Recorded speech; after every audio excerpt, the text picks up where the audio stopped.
Siya po ang ating manggagawa ngayon. Magandang hapon. Palit tayo ng gulong kasi tagilid yung takbo. Hindi pantay. Hindi pantay ang kalsada o hindi pantay ang gulong. Bilog ang gulong. Bilog ang gulong kaya lang, di ko lang anong klaseng bilog. Bilog ba? Kudrado. Baka ublong. Ublong. Ayan, mga ublong daw. Ibig sabihin, may bukol. Yung ating ano. Ayan. Tapos si Ivan, ang ating tireman. Oh. Lahat, kasama na sa kanya lahat. All around. All around na po siya. Ang ginagawa niya ng ating masigasig na manggagawa. Si Ivan. Panigurado. Panigurado ang ating pangdiak, ang pantukod. Ayan, oh.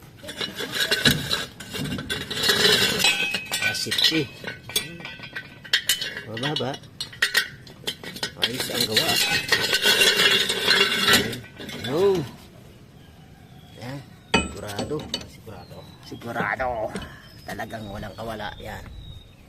Okay. Marami ritong ito tambay pa rin.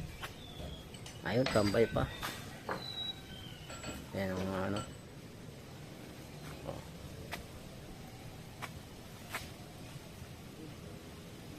tayo ng gulong. Ayun yung mga gagawa natin iba. Christian. At andito naman tagatanggal ng gulong. Okay.